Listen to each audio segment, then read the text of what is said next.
Hey guys, welcome to this Blue Friday edition of Seahawks Forever, powered by BetUS. Whether you are watching this live and you can chime in with your own takes, comments, questions, or you're watching the preview or the review of the preview, we're going to get you ready for this Sunday's matchup at Lumen Field between the Seahawks and the Bills. I'll go over some of the key metrics and statistics, how these two teams match up, and then I'll tell you the one factor in this game that I think is going to help determine whether or not the Seahawks can pull off a big upset this Sunday at Lumen Field. This is Seahawks Forever. Let's get into it. Welcome to the Seahawks Forever podcast. In-depth analysis on everything Seahawks. And now, here's your host, Dan Viens.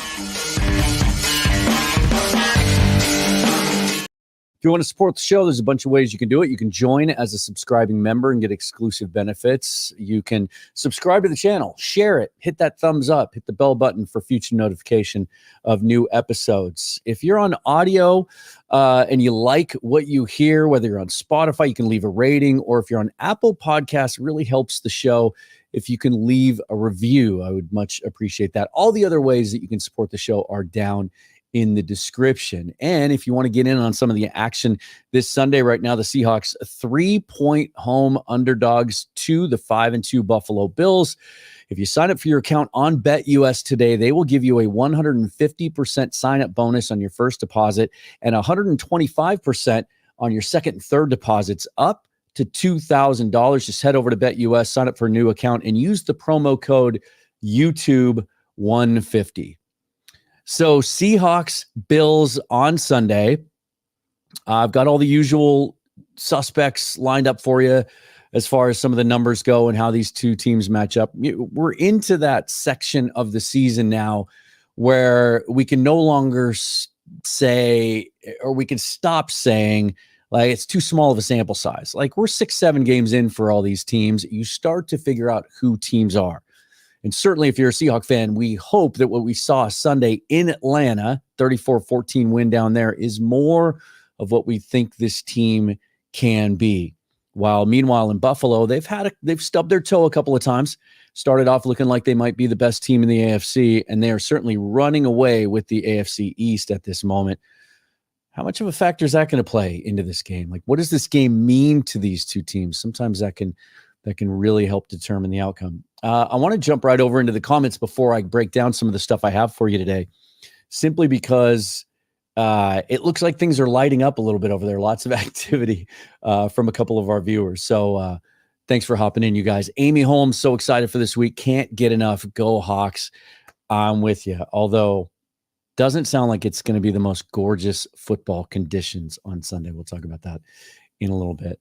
We got lots of activity from Curtisitis jumping in with we're going to lose. He's not feeling good about the matchup on Sunday. Says Geno can't beat good teams. Okay. It's an interesting topic to start off with. Not really going to get into that today, but I've addressed that. I mean, he just beat a good team on Sunday. And, he's beaten some good teams in the past. So we will see. Although he does mention that he would like Seattle to win. But I like the response here from Flick of the Switch. Definitely a chance for Geno to show he can win in a big spot. Geno's had good quality wins before. He's beaten, the Rams on the road a couple of years ago on the last play of the game. He beat a good Vikings team on the last play of the game a couple of years ago. He beat the two wins in Detroit the last 2 years. Certainly come to mind. But I have been saying for a while that signature win is something that's been a little bit elusive. But here's my deal on that. I said I wouldn't address this, but I will. I think we need to stop talking in terms of this and cut right to the chase. The conversation about Geno Smith and whether or not you think he's better than just a middling placeholder type NFL quarterback. He's got to beat the 49ers. He has to beat the San Francisco 49ers. That's the team he hasn't beat. So he's beaten good teams. He just did 5 days ago. He hasn't beat the 49ers yet. That is the thing that he's going to need to do. And we'll talk about that in a few weeks when they get their second shot at the 49ers down in Santa Clara. Might be a good thing if we get rain on Sunday. Let's check that, the current forecast. I checked it last night and it didn't look great. Potential for thunderstorms was the last thing I saw. But definitely rain in the forecast for Sunday. High of only 48 degrees. Chance of precipitation at game time looks like it's in the 40 to 60% range. High temperature at 55 degrees at 3 p.m. So that's during the game. And it doesn't look like at this point, it looks like they've dialed or they've pulled back a little bit on the prediction of potentially some thunderstorms. It's always hard to tell how elements affect a team. You could say, well, the Seahawks are used to playing in those conditions more than the Buffalo Bills are. But nowadays, like if the weather's not nice outside, for the most part, the Seahawks are going to practice indoors. The Bills certainly have experience playing in adverse weather conditions, although we're talking about freezing temperatures and snow. So I'm not sure what kind of impact that might have on the game. Josh Allen has a history of turning the ball over, hasn't done that yet this year, and we'll get into that in just a minute. But thanks for hopping in. Those of you that are watching live, taking some time out on your lunch break, perhaps on this Friday, queue up those questions and comments. Would love to get some of those as we advance a little bit deeper into the show. Let's start here. First of all, let's get caught up on injuries because there is some breaking news from the Buffalo Bills standpoint. We got some good news on the Seahawks front yesterday. We'll hear some more clarification today. Today would just be a walkthrough, not a full padded practice. But Mike McDonald did indicate that he's going to need to see DK Metcalf do something in order to play in the game on Sunday. And so if he goes through the walkthrough in any way today, even on a limited basis, that could be positive news. But as of yesterday, DK Metcalf did not practice, neither did Trey Brown, but Reek Woolen was back to limited practice. That would certainly be a boost, even though Josh Jobe played really well alongside the rookie Nehemiah Pritchett last week in Atlanta, coming up from the practice squad. Certainly he'd like to get Reek Woolen in there, start to get this defensive squad closer to full strength. Hold on one second. Sorry about this, you guys. Try to pay better attention to this so you can see the full graphic. But for the Bills today, head coach Sean McDermott did rule out starting middle linebacker Terrell Bernard, their best run stopper on defense. So while the Seahawks go out and acquire an upgrade at the middle linebacker position, bringing over Ernest Jones from the Titans, who is supposed to help improve the Seahawks as far as run defense goes. The Bills lose their guy in the middle. They've already lost Matt Milano earlier this season, out for the year. Their outstanding weak side linebacker. Now Terrell Bernard is out for this game, as well as wide receiver Curtis Samuel. A couple other guys that are limited there, but that's the biggest one, is that guy in the middle, Terrell Bernard. Let's take a look at some of these numbers that I like to put together going into each game. There's a couple of different metrics that I look to first. I like to look at DVOA, which I'll explain in a moment. And then I like to look at ESPN's pass block, run block, win rates, and stop rates. And then, even though they're polarizing, I know people have different ideas about PFF grades, but I think looking at these three different metrics, it just kind of gives you more of a global picture of how some analysts view potentially what this matchup might look like. Starting at the top with the ESPN win rates, and I've color-coded it so that you see offense match up against defense, right? So Seahawks slowly, incrementally improving on their offensive line metrics. Their pass block win rate up to 28th now. Their run block win rate up to 25th. Those are slight improvements for that defense. Going up against the Bills, their pass rush win rate, they have some excellent pass rushers. We'll get into some of those individuals. They're right in the middle of the pack at 16th, hoping to put some pressure on Geno Smith and the Seahawks. Their run stop win rate is 4th, and this is interesting in light of some input from Vic Carucci, who covers the Bills and has for a very long time, who was on local radio yesterday, talking about how the Bills defense really is built to defend the pass. They're a little smaller up front, but they play a lot of nickel, and they're built to defend the pass. They can be vulnerable in the run game, but yet, according to ESPN's metrics anyway, 4th best in the league at stopping the run. Conversely, Seattle, as a pass rush team and run stop now, right there in the middle of the pack, 17th in pass rush win rate, 18th in run stop win rate. That has been improving over the last couple of weeks, matching up against the Bills, whose pass block win rate, they have a couple outstanding tackles, Deion Dawkins and, now I'm blanking the guy on the other side, young tackle on the other side. What do we got here? Spencer Brown. Yeah, Spencer Brown, Deion Dawkins, both in the top 20 individually in ESPN's pass block win rate. Couple of good tackles. They've struggled a little bit at times on the interior. But as you can see, that puts the Bills right in the middle of the pack at 16th. Then the Seahawks pass rush win rate going up against the Bills pass block win rate at 10th. Those are the things that stand out there. DVOA, if you're not familiar with DVOA, it's defensive value over added points. And what this intends to do is they literally evaluate every single play that a team executes.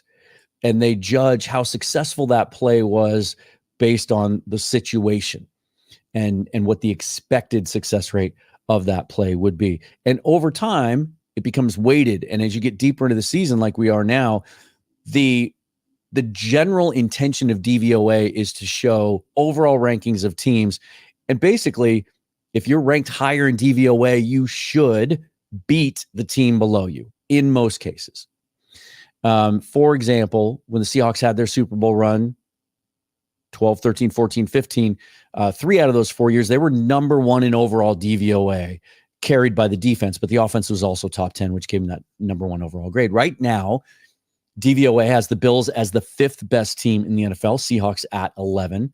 The Bills, they have their offense at number 2 and their defense at number 9. The Seahawks at 10 and 15, respectively, offensively and defensively. But it's interesting now. Look at the PFF grades.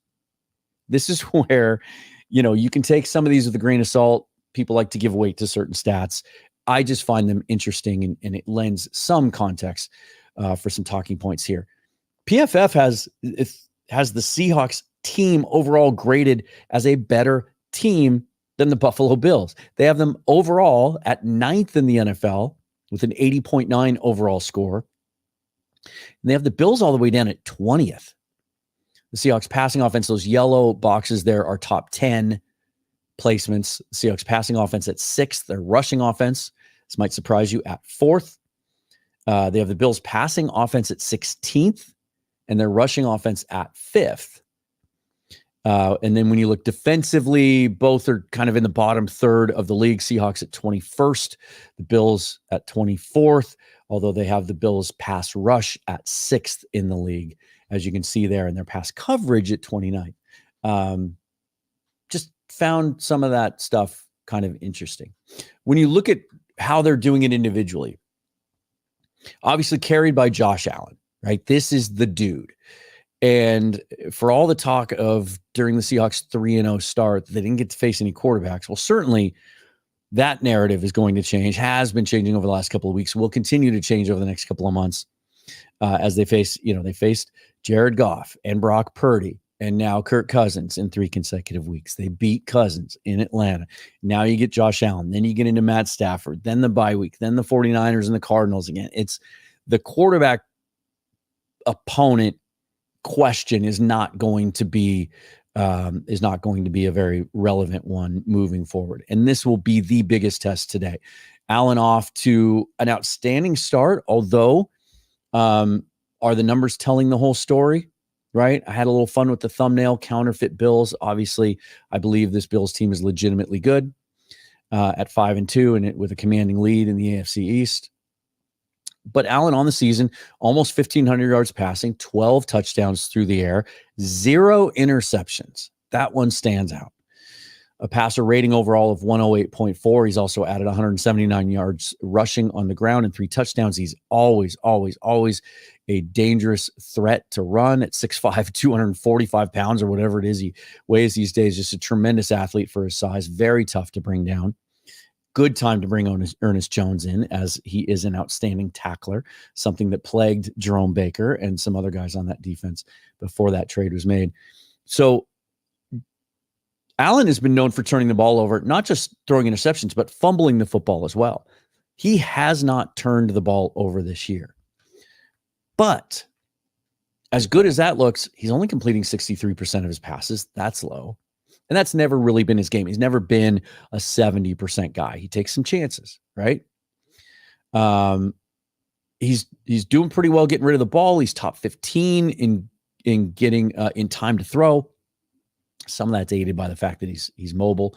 But like I said, he does have those outstanding tackles. He's only taken 9 sacks on the year, but he's only had one 300-yard passing game. And so he's doing this kind of efficiently, not in a real loud way. And there was one other stat here that I had. Oh, so no turnovers, but, and this is a PFF stat. He's 10th. He's 4th worst in the league in turnover worthy plays, which these are throws that are deemed to be inaccurate or into windows that shouldn't be thrown into. Turnover worthy plays, 4th worst in the league. Now he's number 1 in the league in big time throws, which they calculate as throws that are thrown into tight windows in big moments with big value attached to them. The argument here is, that stat can be taken 2 ways. It can be used as evidence if you're trying to make a case that someone's a really good quarterback. For instance, Geno Smith has ranked very highly in the number of big time throws the last 2 seasons, 22 and 23. Not as high this year, but I've heard it theorized that it's because this offense this year is giving Geno more opportunities to throw to guys that are more wide open, that Ryan Grubb is scheming receivers open more than Shane Waldron did. And that may also be a factor here. You say, hey, Josh Allen's number 1 in the league in big time throws. Well, he kind of has to be, because he doesn't have a receiving crew that gets separation. Leading receivers, Khalil Shakir, 27 catches, 314 yards, 2 touchdowns. After that, the tight end Dalton Kincaid, 24 catches, 269 yards. And then the rookie Keon Coleman out of Florida State, 16 catches, 326 yards, and 2 touchdowns. But Coleman's more of a 50-50 jump ball guy, 6'5", not a dynamic, explosive athlete. Neither is Shakir. And so those guys don't get a lot of separation, which is why the Bills went out last week and made the move for Amari Cooper. And in his debut, he jumped right in, caught 4 balls for 66 yards and a touchdown. That move, I thought, was an ideal move for the Bills ahead of the trade deadline. Could really make that offense more dangerous and give Josh Allen a guy similar to what Stephon Diggs was the last couple of years before they deemed it was time to move on from him. Really going to make it tough on that Seattle secondary. Just another reason that let's hope that Reek Woolen is back. Their offense outside of that is interesting. Their running game has it's never really been the thing to carry the Bills, at least not since Josh Allen arrived. They always had sort of good, not great running backs there. Zach Moss, Devin Singletary. And then James Cook was supposed to be the kind of the spark plug this year, but his numbers don't jump off the page. 82 rushes, 341 yards, averaging 4.2 a carry, 5 touchdowns. Hasn't had more than 82 rushing yards in any one game. Hasn't had a receiving game. This is supposed to be his game, is his ability to also be effective in the passing game. Hasn't had a receiving yardage total of over 48 in any one game this year. And actually, the rookie out of Kentucky, 4th-round draft pick, Ray Davis, in the last couple of weeks has outgained Cook, both on the ground and in the air. Had almost 100 yards 2 weeks ago, 97 yards rushing against the Jets. And he's had, over the last 2 weeks, 138 yards rushing and 61 yards receiving the last 2 weeks. The Seahawks, when they've gotten bitten by the running game this year, it's not always the star running back. It's been the second guy, right? Antonio Gibson against the Patriots. Certainly after Jordan Mason went out against the 49ers, we saw what those running backs did. And even against in that Miami game, it was sort of that whole stable of running backs. that did some work there. So it'll be interesting to see how this offense looks on Sunday as far as personnel usage and how they manage that running game. Because certainly any team now is going to continue to try to run the football on the Seahawks because that's been their biggest weakness until they prove they can stop it. And certainly we hope that they'll be better equipped to this week with the additions of both of Ernest Jones in the middle, and then another game back of Byron Murphy being healthy, another week of Roy Robertson Harris being in the mix and getting another full week of practice under his belt. And some of those things that we saw, some of those positive things that we saw against the Falcons, against the running game. As I said, the Seahawks 3-point favorites this week at Lumen Field against the Bills. All sorts of prop bets available also over at BetUS. And once again, if you want to head over there and sign up for your account today, you'll get 150% sign up bonus on your first deposit, 125% on your second and third deposits. And that's up to $2,000. Use the promo code YouTube150 over at BetUS. And also, this episode sponsored by the folks at Manscaped, used by over 11 million men worldwide. This is their latest innovation, the Chairman Pro electric foil shaver. I have used it. I use it religiously now. I'm telling you, I have never been able to get a close shave with an electric razor. This one does the trick. And right now you can get it for 20% off and free shipping over at manscaped.com with the promo code Seahawks. Let's look at some comparative points here, and then we'll get to some of your comments and questions. When you look at who the Bills have played, who they've beaten, who they've lost to, they are 5-2. They have a 3-game lead in that AFC East. They have lost to the Ravens. And what do I have here? Who else did they lose to? I got lost in my notes here a second. Only one common opponent between the Seahawks and the Bills, and that was the Dolphins. And you can kind of throw that one out. As much as you've heard me say here on the show that comparative scores sometimes can be fool's gold. The Bills were the team that knocked Tua Tagovailoa out in week 2 with that concussion. They beat him 31-10 week 2, and then the Dolphins come out here without Tua, and Seahawks beat him 24-3. Outside of that, no other common opponents. But I thought it was interesting to see that the Bills have played 2 teams this year that run the scheme they're going to face Sunday. They played the Ravens, of course, and the Ravens won handily. Big game for Derrick Henry on the ground. 35-10, the final score there. They held Josh Allen to 180 yards passing, no scoring plays. They held the Bills to 81 yards rushing as a team, only 236 total yards for the Bills in that one, only 12 first downs. They sacked Josh Allen 3 times. They got 5 tackles for loss behind the line of scrimmage. Dominating win for the Ravens in that one. Against the Titans team last week, defensive coordinator Denard Wilson. So same scheme, right? That's where we got Ernest Jones from. So he literally plays the Bills 2 weeks in a row. It's going to be really interesting. One of the reasons that McDonald is confident he can play and play a lot on Sunday is that he has game planned for this team now 2 weeks in a row, and he's going to recognize what he sees from that Mike position. Obviously not as talented a team as the Baltimore Ravens, so not as good of a test, but the Bills were down 10-0 early in that one and rallied to win easily. The Bills defense was all over Mason Rudolph in that game and really dominated up front in this one. 3 sacks, 7 tackles for loss, 5 passes defensed, and an interception. They got a bunch of guys on defense. And it's surprising to me even to hear that they have struggled a little bit against the run because they got some guys up front and they can really get after the passer. And so, we saw some of the positive things last week from Mike Jarrell, the rookie in his first start at right tackle.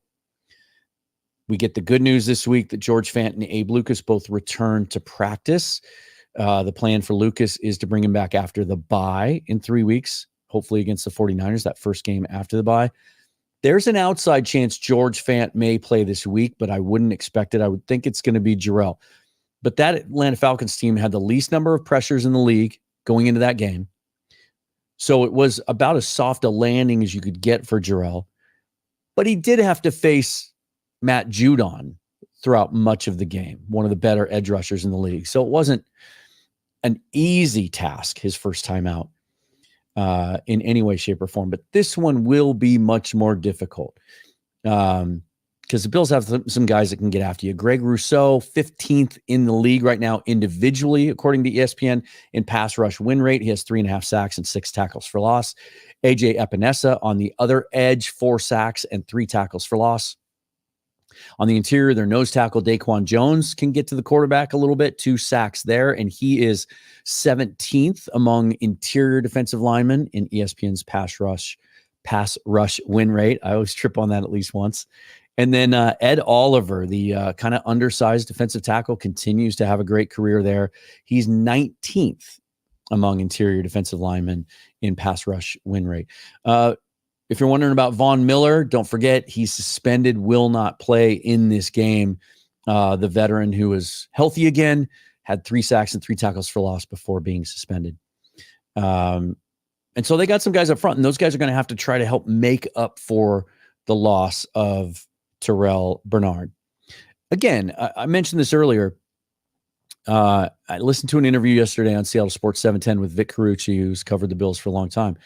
And he was adamant that they can be vulnerable against the run, that they were built to defend the pass, but that they can be had against the run. So Bernard being out now, their best tackler, their best run stopper, is I think one of their cornerbacks actually has a higher grade according to PFF in run stop rate. But he's a corner, he's going to get limited opportunities. Bernard was the guy there, second in that scoring metric, but certainly the guy you look to shut down the run in the middle of the defense. So they could be vulnerable there. This is yet another example of a game that I want to see Ryan Grubb come out from the get-go and try to be balanced. And you would think if DK is not able to go on Sunday, that would almost force Grubb to be balanced, because one of my criticisms of him over the last month has been how doggedly determined he is at the beginning of games in that opening game script to try to force the ball into DK Metcalf. Now, 4 weeks in a row, there's evidence that was the focal point of the offensive game plan early on. If DK can't go, he's going to have to spread it around. But even if DK is out there, and remember, DK 2 years ago had a knee injury, wasn't expected to play the following week, came back and played, has only missed 1 game in his career. McDonald reiterated yesterday he's doing everything he can to try to come back and play in this one. But I'm going to want to see some balance, right? And not do what he did against the 49ers when he came out to a fault and tried a little too much to run the football. I think the first 4 drives in that game started out run, pass on first, second down, and then pass on third. Can't have that, right? Can't let these guys pin their ears back against, especially against a rookie right tackle making his second start. That's going to be a key. I told you that there was a stat that interested me that I saw this week that I think could lend itself to maybe the one factor that I think the Seahawks will need to succeed at this week in order to win this game. That's time of possession. It's controlling the football, holding on the football, putting drives together. Because all the numbers I just gave you on the Buffalo defense, and as good as they've been overall in the big picture, certainly getting to a 5-2 record. Look at this graphic. This indicates the last 4 games through week 7 in the NFL season. And it's number of times that the offense went 3 and out. Look all the way over to the left-hand side, and you'll see the Bills, the 3rd worst in the league, the 3rd highest number of 3 and outs on offense, almost 40%. And the first and second, or I guess the first and second worst teams are the Patriots and Raiders. That is some company you do not want to be in when it comes to offenses. Yet, look all the way over at the right side over here. There's the Seahawks at second best in the league, right next to the Atlanta Falcons, with the least number of 3 and outs on offense. Looks like it's between 15 and 20%, about 17, 18%. Seattle's going to need to sustain drives. Hold on to the football, keep the ball out of Josh Allen's hands, and I think they're going to have to take the ball away. Maybe not 3 times like they did last week against the Falcons. But that offense can be so dangerous. Josh Allen can turn things around so quickly. You can be stopping the Bills. You can force 3 straight 3-and-outs. You can force, their punter to have to come out and see the field 4 times out of 6 drives. And then Allen can get hot and hit a couple of big throws, and boom, you got 14 points on the board. As much as we want to see more from the defense, we want to see that side of the ball continue to come together, slow the run down, get off the field at times. The offense is going to need, I think, to dictate some terms, control the ball, and do what they did against Atlanta. When you're playing a good team and you have some weaknesses, you have some things you're still trying to put together like the Seahawks are. Playing with a lead is the best medicine. That's why, it's hard to sit here and say, well, the Seahawks defense, run defense looked better on Sunday against Atlanta because they didn't have to run the football, or they couldn't afford to run the football much in the second half, right? Seahawks kind of put them in a position where they force them to have to throw. A little bit of a double-edged sword with the Bills, because if you shut the running game down early, you force them off the field a couple times, and they just say, okay, well, we'll just throw it with our best player. That's not the most comfortable position either. But again, that puts a premium on holding on to the football, and for that offense to be balanced, be able to move the football consistently, obviously put points on the board. But if they can get ahead early and play well early like they did last week and put the Bills a little bit on the defensive, they have a shot to win this game. I'm not a betting guy, despite my outstanding sponsors from BetUS. It's not my thing because I can't separate the logical from the emotional well enough. I can talk myself into the Seahawks winning this game on Sunday. I certainly can. But this team is still such a ball of clay. And we still really don't know who they are. As I said on the reaction show last week, I think we're starting to see who they can become.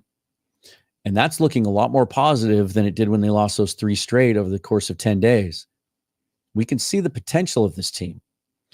It may be too soon for that all to come together against a really good team. Outstanding opportunity on Sunday.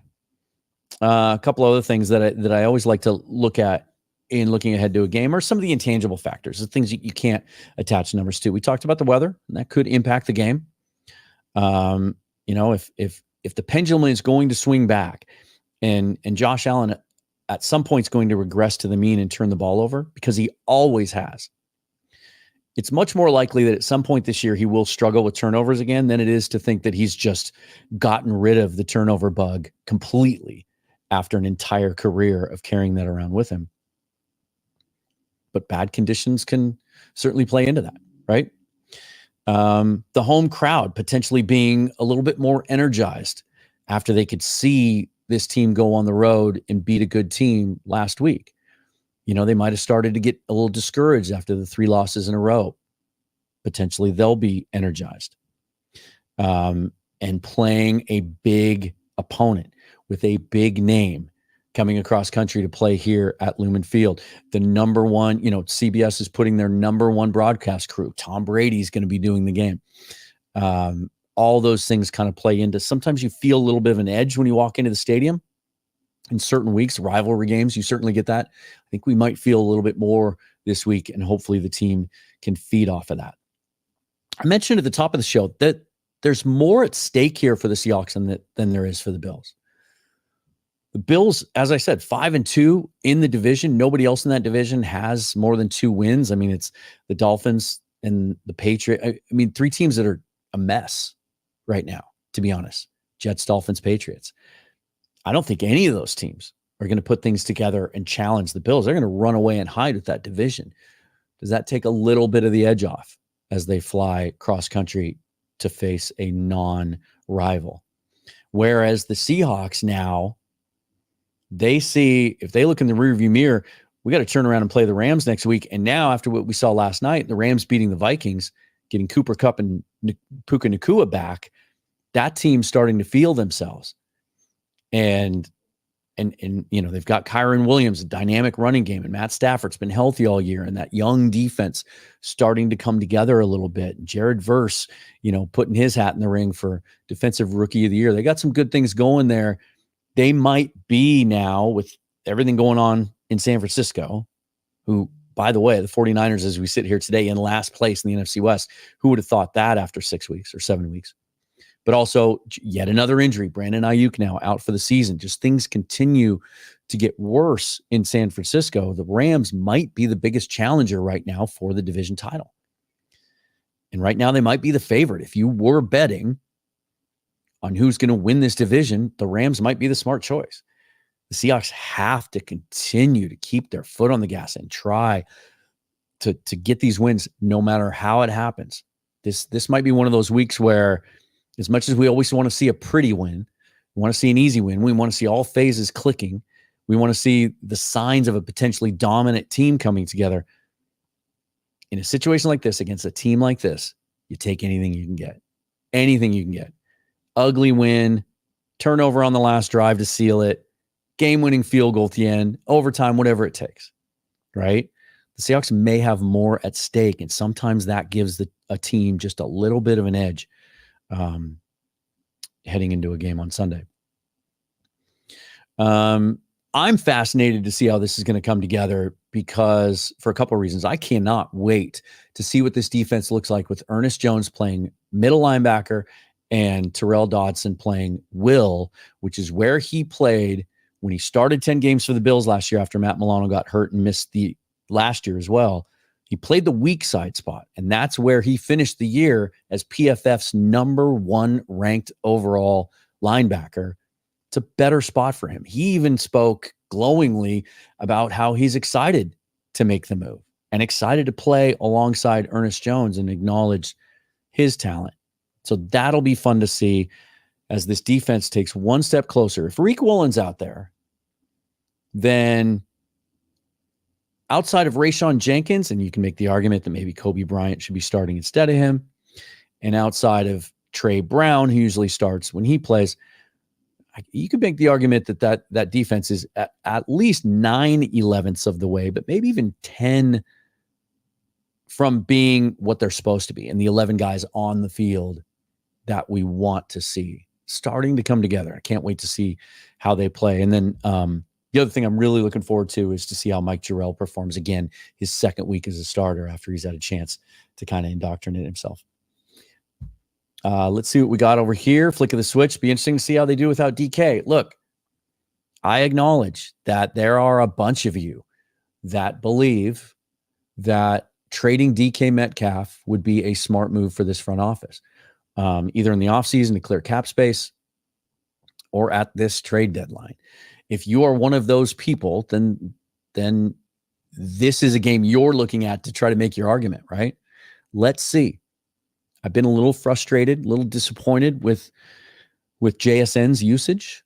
Really thought Grubb was going to be able to unlock him and DK at the same time, sort of like he did for those 3 receivers that he had at UW the last couple of years. But he has so clearly determined that he wants to feature DK Metcalf that I think, as I said, I think it's come at the expense of the team a couple times over the last month. But certainly it has relegated JSN to some kind of garbage time catches and a very secondary role. What we have seen, though, is in the second half, sometimes as teams have taken DK away or rolled more attention towards him, is JSN has made more plays later in games. He's also made more plays at the end of halves when the team has to go into hurry up mode. So yeah, I'm a little bit scared or worried about what the offense might look like without him, but intrigued as well to see how Grubb handles that game plan wise.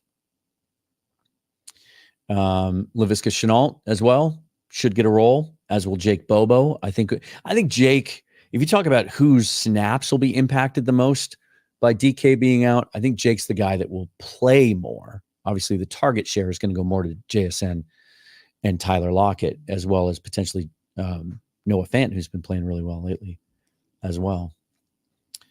Let's get down here and see what we got. Let's go all the way. Let's get some of the new, more recent ones. Luckily for us, our O-line is getting healthy. Fant back, Abe healthy. Hopefully Mike Jarrell will be the guy for us. I think it's an interesting question of who would you start? If Abe Lucas comes back 100% healthy, like they're sure that he is the closest he's going to get to the player that he was as a rookie before he got hurt, then he's the guy, no matter what. And you worry about how that position is going to shake out as you move forward. But until Abe comes back, I'm still as bullish as I am on Jarrell, and I think he's the starting long-term right tackle for this team. I do. I think you if George Fant is healthy, you play him. If he's good to go this weekend and the knee is no issue, even if he's a little rusty, like he's a veteran, he's just seen more of it, and he is a very solid, effective pass protector, and he's decent in the run game as well. Going up against a front like Buffalo has, if Fant can play, I'm playing Fant. But what a luxury it is knowing that if Fant were to re-aggravate that knee injury or just struggle because he hasn't seen any live action this year, that you can go to Jarrell, and now we know more about it, right? And we know that he can get some things done. Charles Harrison says JSN will emerge.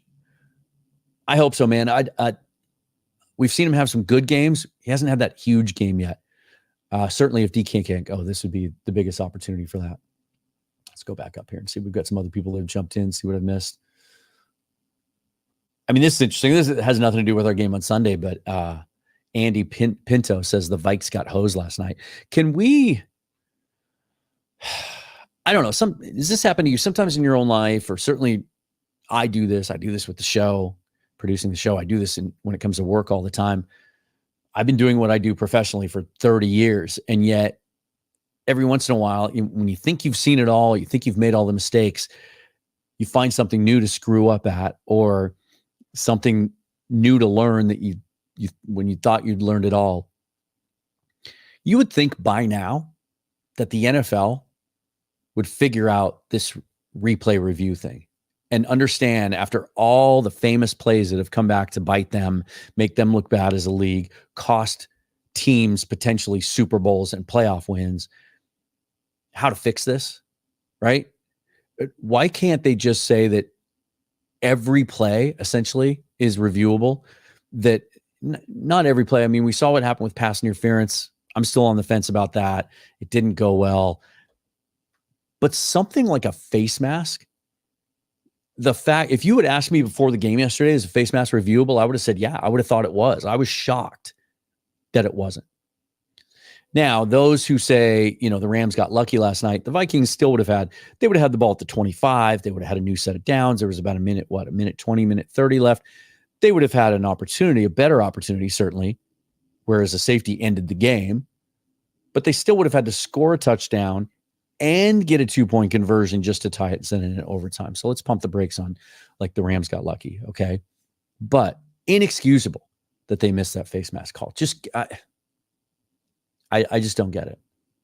I don't understand. There should be some sort of rule in regards to either, I don't know what the answer is, other than there should be more authority on the part of the replay booth to be able to call down and say, hey, we're going to look at that play.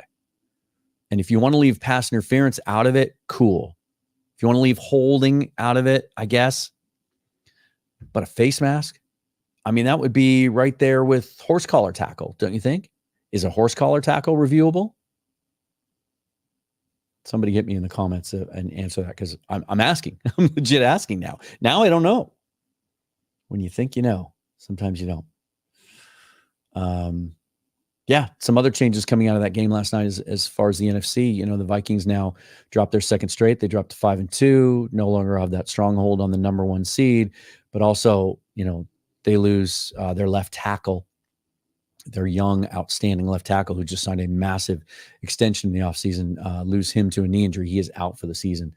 So the Vikings may be coming back to the pack in what is, man, that NFC North is really shaping up to be a dogfight all the way to the end between potentially all 4 of those teams, depending on how the Bears continue to progress. I mentioned this earlier, but flick of the switch game. This game could be decided on who wins the turnover battle. Certainly. It's an interesting take from SL Hazard. Watching Darnold under pressure made me appreciate Geno even more. Can we talk about how good he is in the pocket?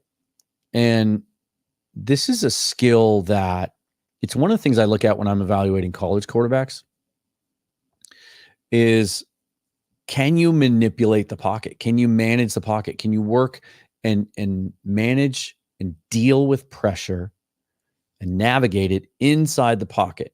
Whereas so many young quarterbacks now, you see that young Russell Wilson reaction to the pocket breaking down. Their first instinct is to just bail. And while Geno, I think, has even gotten better in the last couple of years at throwing the football on the run and getting outside the pocket, like when he does like legitimately scramble now and have to leave the pocket, I feel confident he's going to find something downfield. But it's not his first instinct. His ability to just sense, especially in his periphery, outside pressure, sense that and duck under it. There was a cool video this week from Quincy Avery, his personal quarterback coach, showing drills they actually do to practice that. Duck the shoulder when you feel something coming. His ability to slide around and move and sense that without taking his eyes off the target and keeping his eyes downfield, and then being able to deliver sometimes off platform really accurate throws down the field is incredibly impressive. And what baffles me is that there are still some people in the anti-Geno group that will tell you that that's one of the things they don't like about him, that he's terrible in the pocket. He has no pocket awareness. If you're listening on audio, I'm just shaking my head. It's what I just don't get it. And if you're one of those people and you're watching, cool, go back and watch the Pittsburgh game last year. There's 10 examples of him navigating the pocket and getting off big time throws. He was the only reason the Seahawks even had a chance to win that game, in a game they had no business even having a chance to win last year. That's the best example. Every game will have one or two examples. That one has like 10.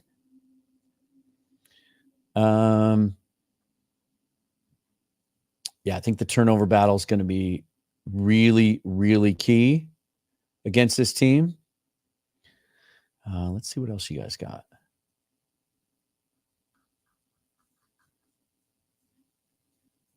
Here's one right here. Dizzy91 agrees with me. Pittsburgh game is when I really took notice of Geno's pocket presence. Let's see. I think appreciate all you guys being in here. 250 people watching this live stream on a Friday afternoon. Not too shabby. Shout out again to the folks from BetUS for sponsoring this episode. I will be back Sunday after the game, going to the game, of course, here at Lumen Field, section 328. If you're in the area, swing by. I've got aisle seats. Say hi. And I will be returning home and doing a live reaction show as soon as I can gather my notes and some thoughts. And after that game, give you my reaction to that one heading into next week, Rams week. And I can tell you this, I wasn't able to work out schedules this week and get anybody from the Bills side of things to help with this preview. But next week, old friend of the show, friend of mine, friend of yours, I know you know him, you love him, Jake Ellenbogen, the great full-time Rams content creator. You guys get fired up when he gets on here because he's very confident in his team. He's going to join the show, and we're going to preview that Rams game in full next week. And Jake knows his stuff, man. I'll remind you guys of this on that show. But prior to last season, when everybody thought the Rams were going to take a massive step back, he predicted the Rams are going to win 10 games, and the Seahawks were going to win 9. He was so dead on about some specific things last year about that Rams receiving core that people were counting out. He was early on Nakua. He had predicted that Tutu Atwell would get off to the great start last year. He was early on Kyron Williams and talking about how much McVay loved him and how impactful he could be. And he was bullish on that defense last year too, in Aaron Donald's last season, that they were going to be better than they were. And he was dead on, spot on about all of that. So you'll have to join me next week and as Jake helps me to look ahead to that Rams game. Let's see if we got any last minute ones here before I go. I haven't seen. Let me get into. Oh, and before I end the live stream too, we'll hop on X and see if there's any breaking news about injuries. Usually don't expect that till a little bit later in the afternoon. Sunday. Winds 10 to 20 miles an hour, south-southwest. Chance of rain 80%. Rainfall near a quarter of an inch. So we're talking about fairly substantial rainfall, not just sprinkling, and potentially up to 20 mile an hour winds. All the more reason to try to run the football and hopefully take advantage of that one part of Buffalo's defense that may be a little bit at a disadvantage on Sunday. All right, you guys. Hold on. Got to take us out the right way. Got to wrap it up a little bit. Follow me on Twitter at Seahawks Forever. Be sure to like this video, subscribe to the channel, hit that bell for notification of future episodes. Thanks again to Manscaped and BetUS for sponsoring this episode. All the other ways that you can support the show are down below. If there's any big breaking news, I'll hop on and react to it, at least in a short between now and Sunday. Otherwise, we'll see you after the game for our reaction to the Bills game at Lumen Field. Forever and always go Hawks. Thanks for watching, you guys. I'm Dan. This is Seahawks Forever. We'll see you next time.